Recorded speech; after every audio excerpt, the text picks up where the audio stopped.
Los Angeles, 2029. As máquinas se ergueram das cinzas do fogo nuclear. A guerra das máquinas para exterminar a humanidade já dura décadas, mas a batalha final não será travada no futuro. Será travada aqui, no nosso presente, esta noite. Sejam bem-vindos a mais um podcast do canal Oswaldo Potenza e hoje estarei analisando o filme O Exterminador do Futuro de 1984.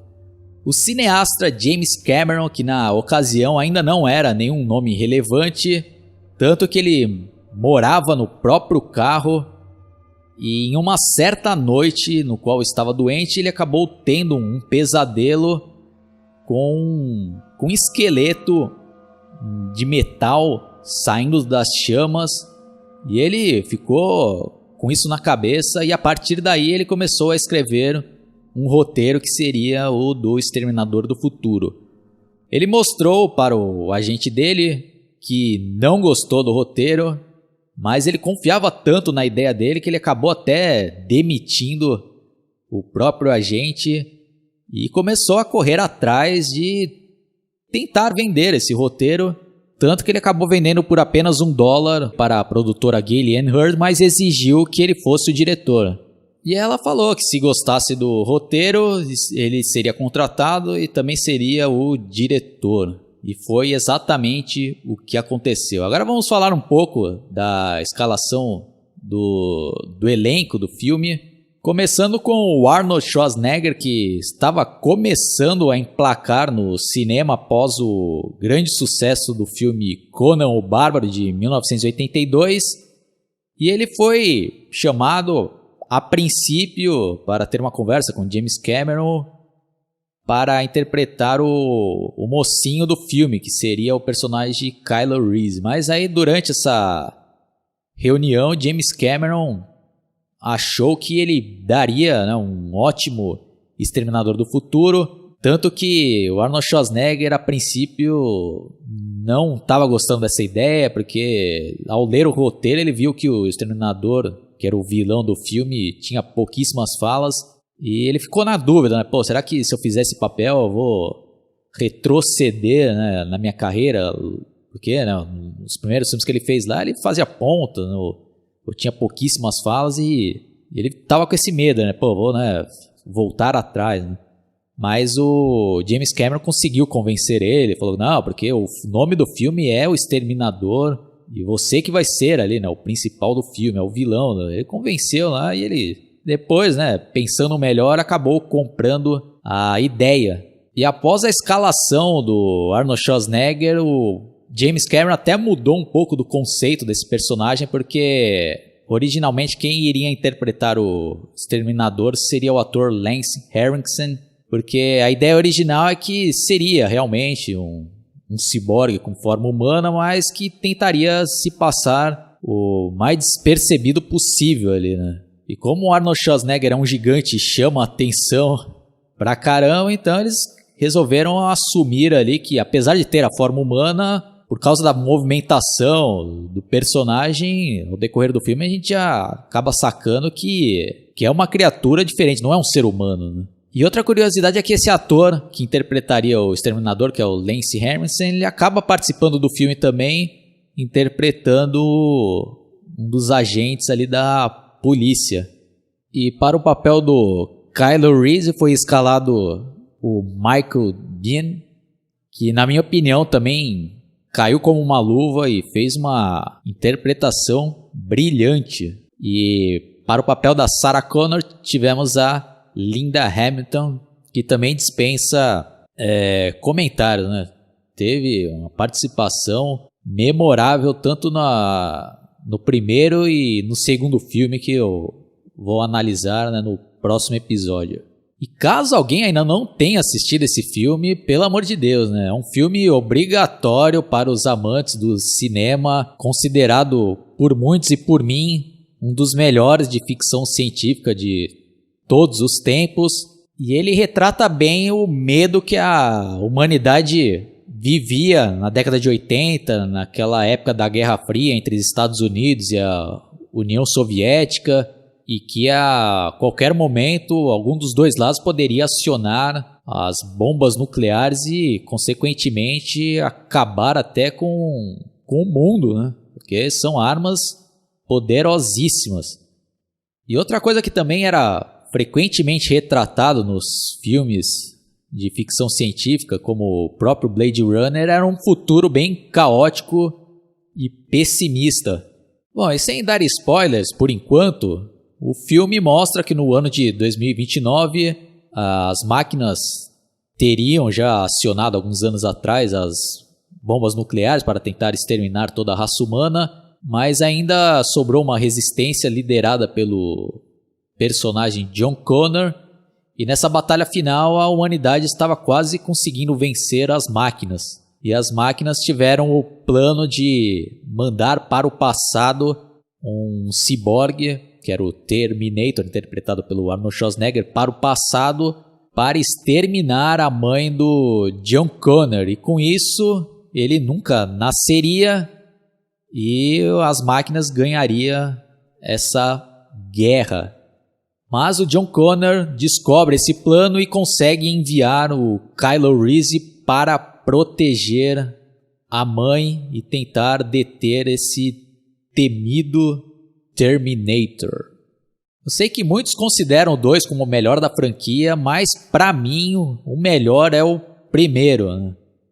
Eu sei que os efeitos especiais do 2 estão bem acima desse primeiro, até porque já foi feito ali no início dos anos 90, com um orçamento bem maior e foi revolucionário nos efeitos especiais, mas como filme, como história, eu ainda gosto mais desse primeiro, que tem um clima bem mais sombrio, tem bem mais tensão, e a história também, né, que a história original está no 1, e eu gostei bastante aqui do Arnold Schwarzenegger fazendo o vilão do filme. Acho que tem uma atuação memorável, com certeza uma das melhores da carreira dele.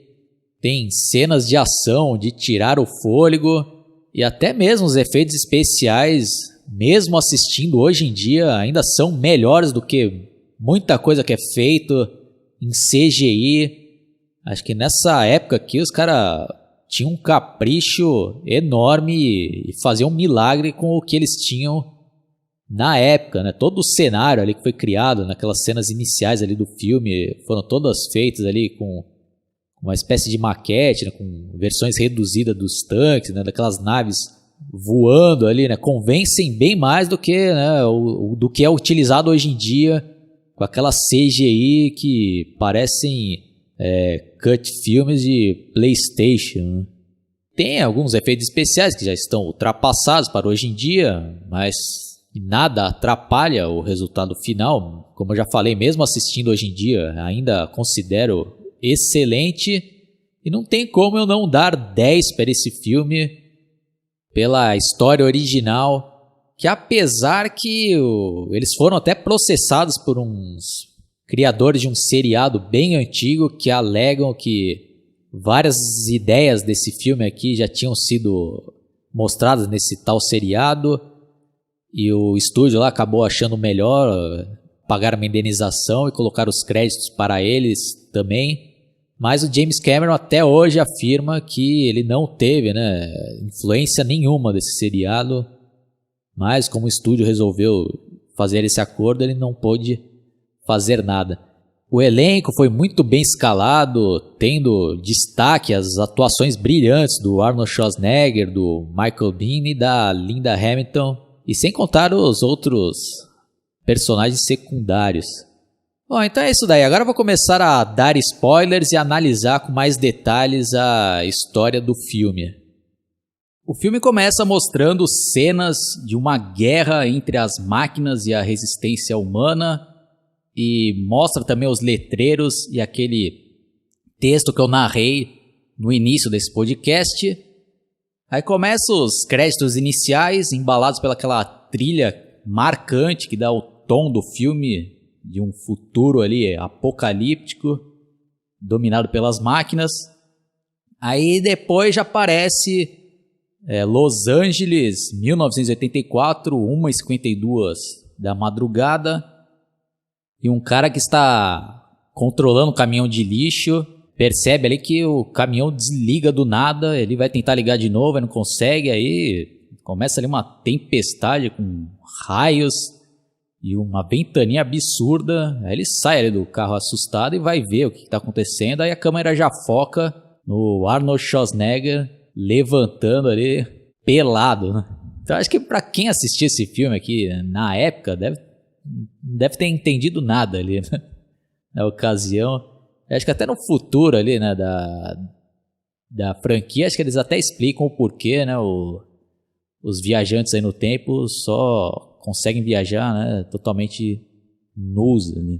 Aí o Arnold Schwarzenegger levanta ali, né, com aquela interpretação dele, dando a entender ali que poderia ser um monstro ou uma máquina, que com o decorrer do filme a gente vai descobrindo.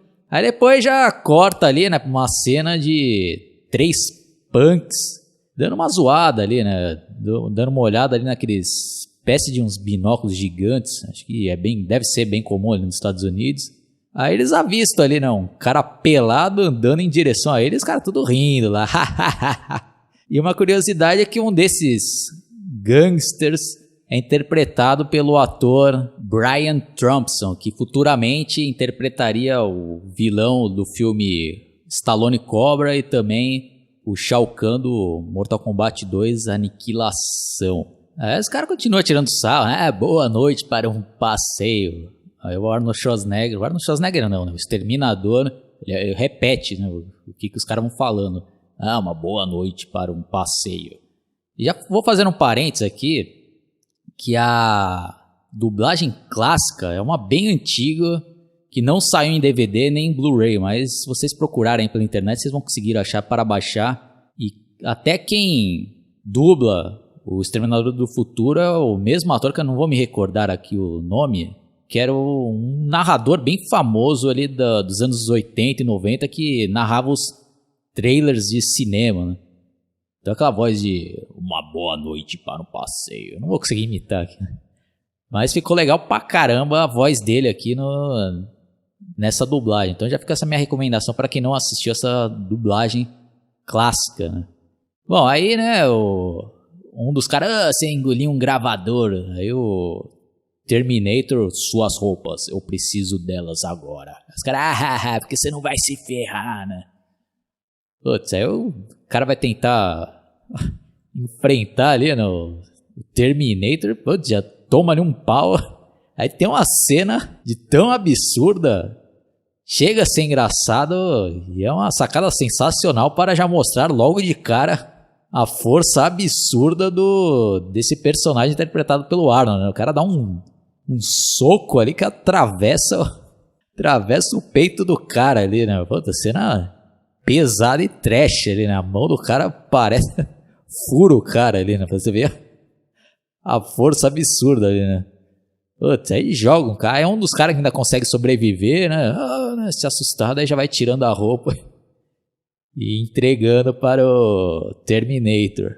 Aí mostra uma outra parte da cidade, uma espécie de um beco todo ferrado, e tem até um mendigo dormindo, e acontece novamente aquela tempestade, aqueles raios, e aparece um outro cara caindo ali, né? Não sei se era do céu ali, do alto ali, se espatifando no chão ali. O cara também estava pelado, que é o personagem Kylo Reese, interpretado pelo Michael Biehn.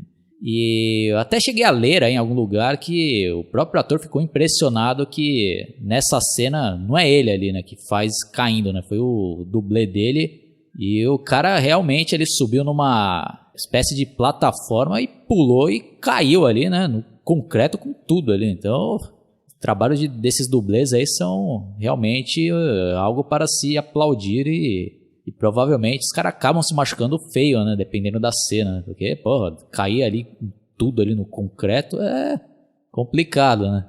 Aí o morador de rua fala pra ele: você também não viu uma luz brilhante por ali? Aí já corta pra um outro plano ali dos policiais chegando de viatura. Aquele cara ali, né? Parado! Aí aparece ele colocando uma calça e fugindo. As policiais tentando ir lá, e o mendigo lá falando pra ele: aquele desgraçado roubou minhas calças. Não dá pra entender. Aí começa a perseguição frenética ali, né, dos policiais correndo atrás deles, os caras tentando fechar ali o beco, né, um na viatura e outro correndo atrás. Aí ele consegue entrar numa loja ali de departamento, que acho que vende várias coisas, dentre elas roupas, ele, né, acaba se vestindo lá. Aí já dá pra ver também como eles utilizam o próprio filme para fazer ali o merchan, acho que provavelmente dos patrocinadores, que foi a Nike, né? Mostra ali um plano bem fechado, ele colocando um tênis branco da Nike.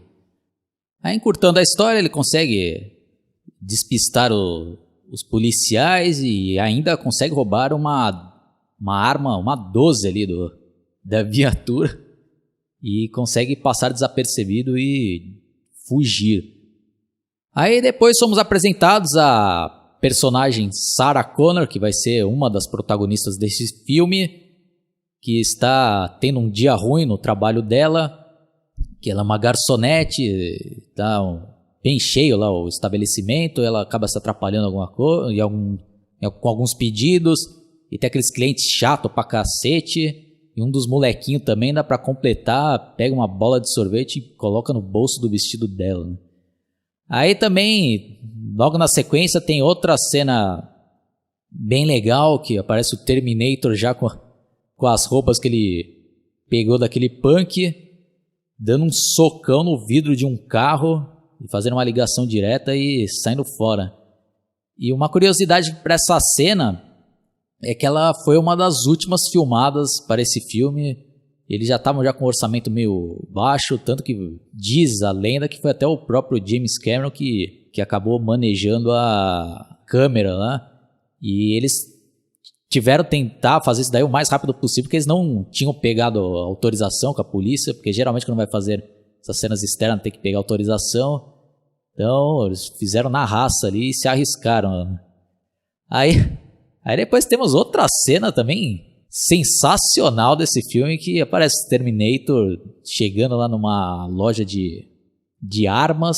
Aí o Terminator vai fazendo os pedidos, né? Calibre 12, carregador automático, uma 45 cano longo com mira laser. Aí o vendedor, né, com aquele papo, né, típico, né, dos caras que querem, né, mostrar que entende pra caralho e vender o produto. Ah, essa arma aqui tem mira, né, automática, é só colocar o dedo no gatilho, que não tem como errar, né? Aí mais alguma coisa? Aí ele, um rifle de repetição calibre 40. Aí o vendedor, isso daí é só sob encomenda, né? Aí eu terminei, uma Uzi 9mm. Aí o vendedor, você entende de armas, né? Aí pegando lá, então, qual que vai ser? Aí ele, todas. Aí ele, hoje eu vou fechar cedo, né? Aí o Terminator já vai colocando já uma munição em uma das armas, e o vendedor, você não pode fazer isso. Ele, errado. E puta, dá um tiro no cara, queima a roupa. Puta, bagulho brutal, né? Aí também já na sequência, né, aparece o Terminator entrando ali numa das cabines telefônicas. Na década de 80, até na década de 90 era bem comum, né? Quem é mais novo nem vai lembrar direito, porque hoje em dia acho que tem pouquíssimos orelhões por aí, que quase ninguém usa, né? Porque hoje em dia nem faz mais sentido, porque quase todo mundo tem celular. Bom, mas enfim, né? Naquela época lá era bem comum, e algo que, quando eu assisti esse filme, eu até ficava meio, caramba, nos Estados Unidos eles deixam lista telefônica, né, nos orelhões. Imagina aqui no Brasil, se deixasse uma lista, ia aparecer 30 depois. Aí ele procura lá, né, por Sarah Connor, e aparece uns 3, 4 nomes lá, não me recordo exatamente. E ele já vai em uma das casas, né? É outra cena também insana e brutal, né? O Terminator toca, atende uma mulher, ele, Sarah Connor, ela sim. Puta, o cara já arregaça a porta ali que tava presa com aqueles trincos e dá um tiro na mulher ali, né? Puta, sem piedade. E a interpretação do Arnold Schwarzenegger tá sensacional, porque parece mesmo que é uma máquina ali sem expressões, né, expressões humanas nenhuma, né? Realmente parece que é uma máquina mesmo. Aí, encurtando um pouco a história, Sarah Connor acaba vendo pelo noticiário que uma outra xará dela tinha sido assassinada e ela acaba ficando com medo. E acho que já era a segunda que tinha sido assassinada, né? Ela já começa a ficar com o pé atrás. Aí o Kylo Reese tem praticamente a mesma ideia do Terminator de procurar a Sarah Connor pela lista telefônica e ele acaba encontrando e seguindo ela em uma determinada noite que ela estava andando ali pela cidade. Ela percebe que está sendo perseguida e fica com medo e entra numa discoteca. E ela vê também lá, né, em outro noticiário, né, a polícia falando, caso Sarah Connor, né, ligue para a gente, né, que nós iremos te ajudar. Aí ela liga, né, para a delegacia e fala, eu acho que eu sou Sarah Connor, né, eu acho que estou sendo perseguida. Aí o policial fala, né, me passa o endereço que vamos aí te buscar. Aí ela fica naquela apreensão e o Terminator também acaba achando ela e entrando lá na boate. E aí tem outras cenas ali espetaculares, né, que o Terminator vai se aproximando dela, já vai sacando a arma pra dar um tiro ali, a queima-roupa. E só que o Kylo Reese chega a tempo e começa a fuzilar ali o Terminator com uma 12, né, e o cara levanta, né, e ninguém entende nada, né, como um cara tomando várias tiro de 12 ali, né, ainda levanta. Aí o Kylo Reese, né, diz, vem comigo se você quiser viver, né. Aí já fica outro parênteses aqui, essa frase aí acabou sendo reprisada até encher o saco durante a franquia, né? Parece que todos os filmes começaram a reprisar essa frase, como do I'll be back, que vai aparecer mais pra frente, que eu vou comentar depois com mais detalhes, né? Então, já fica uma crítica adiantada aqui de como eles começaram a utilizar toda hora essas mesmas frasezinhas e perdendo a graça, né? Bom, mas enfim, o foco aqui é o primeiro filme. Aí ela vai ali, né, não entendendo nada, totalmente traumatizada e abalada com a situação, e coloca ela no carro lá e começa, né, fugir. O Terminator vai atrás, uma perseguição insana. Bom, para não ficar um negócio tão maçante tanto para vocês que estão escutando como para mim que estou falando, vou agora relembrar algumas cenas mais marcantes e pode ser que fique até meio fora de ordem.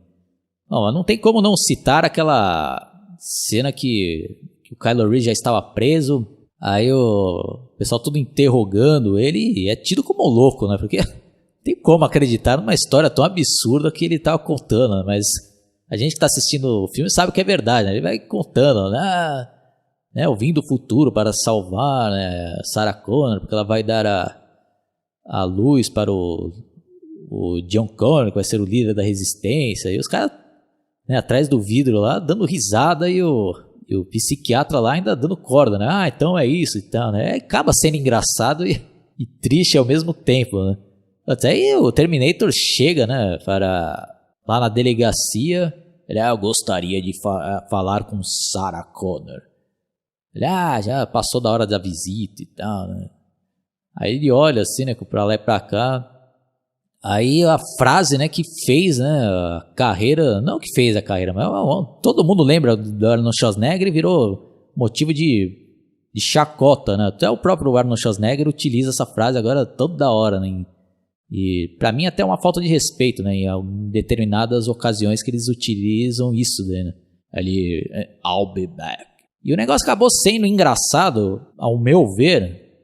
A minha interpretação é por dois motivos, né? Um por causa do sotaque dele, que para quem não sabe ele é austríaco, então é um sotaque para os americanos que é engraçado, né?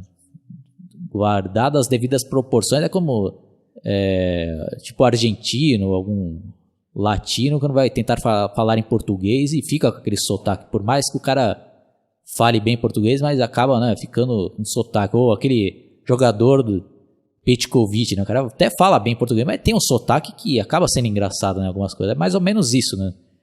E outra coisa é que ele fala, né, I'll be back, e o policial não dá a mínima, e depois ele volta invadindo ali a delegacia com um carro ali, né, uma cena insana, né. Aí tem, né, todo tiroteio ali, o cara matando geral ali, o Terminator. Aí o Kylo Reese ainda consegue fugir ali também, consegue salvar novamente a Sarah Connor. Aí também tem aquelas cenas já mais românticas, né, entre aspas, né, porque com a situação toda aí é difícil achar algum romantismo ali, que eles acabam, né, até tem, né, porque ele acaba se declarando, né, pra ela, falando que, eu sempre amei você, porque o John Connor me deu essa sua foto, eu fiquei sempre imaginando, né, o que você estaria pensando, né.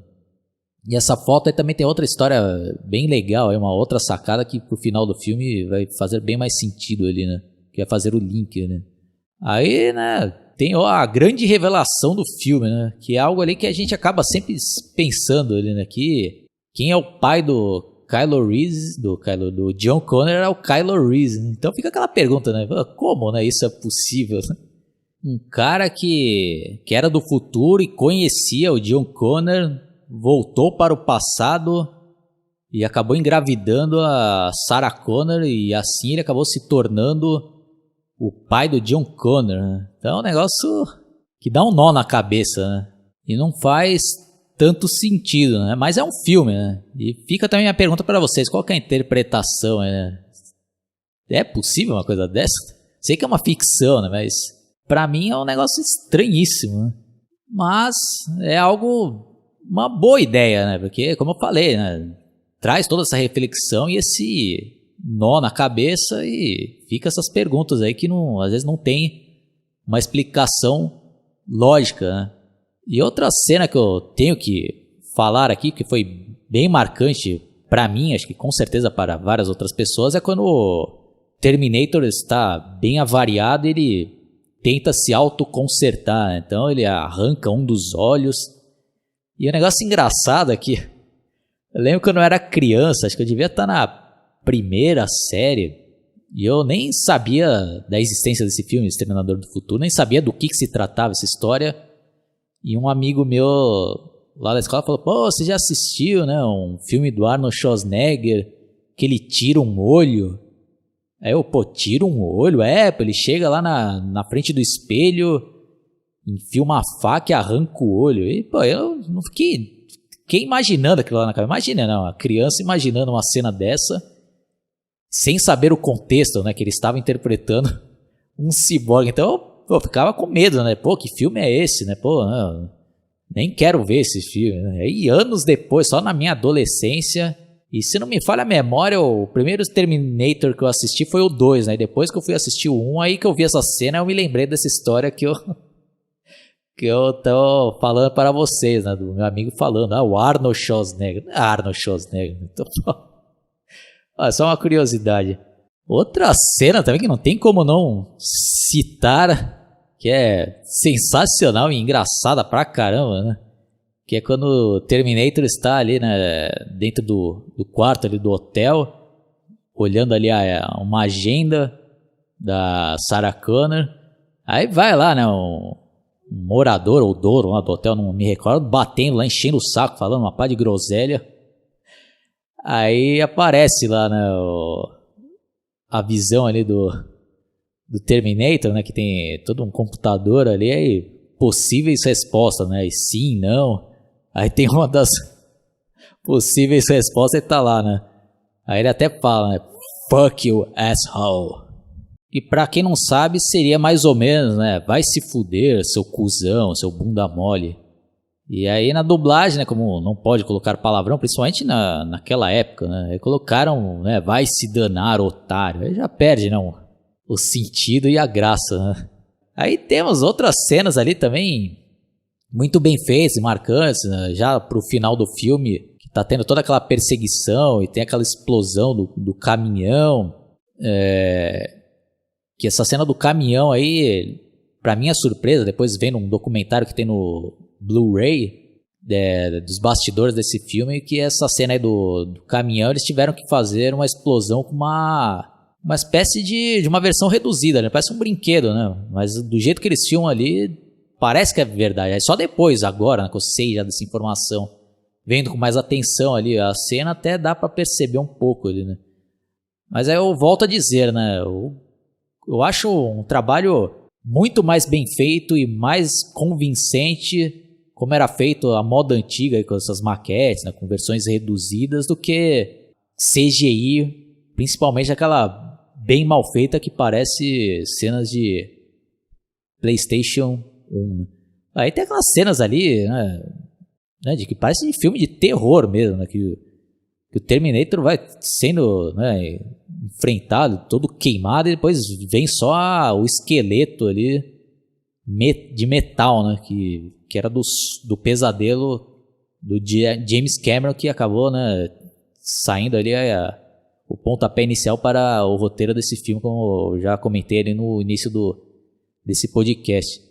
Aí, infelizmente, né, tem aquela cena também triste pra caramba, né, do Kylo Reese, que acaba morrendo, né, e a Sarah Connor ali também tendo que enfrentar ali o que restou ali do esqueleto do Terminator, mesmo ele perdendo ali as partes das pernas ali, né, e ele ainda continua ali, né, como eu falei, parece filme de terror, né, que não morre, né, quando parece que vai morrer ele ressurge, né, e na cena ali naquela fábrica de máquina, né, que eu revendo esse filme só agora, acho que eu cheguei, né, a uma outra curiosidade, né, que provavelmente quem assistiu o filme Brinquedo Assassino 2 vai lembrar daquelas cenas do final que o Chuck também já tá todo sem perna, todo ferrado, indo atrás do Andy numa fábrica também, né, de brinquedos. Então acho que foi, né, uma inspiração esse filme do Terminator para aquela cena do Brinquedo Assassino 2, né? Acho que pode ser, né, tá? É bem provável, né?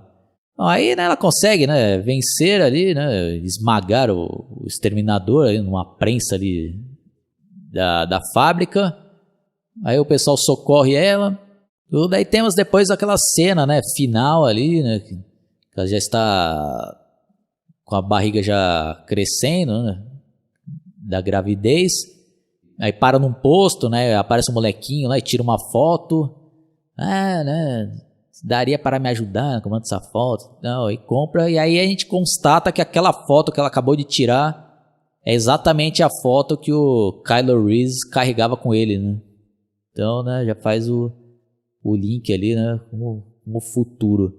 Então, é um filme excepcional, volto a dizer, nota 10 para ele. É o meu preferido de toda a franquia, apesar de eu gostar também bastante do 2. Mas esse daqui ainda pra mim é o filme definitivo dessa história, né, do Exterminador do Futuro.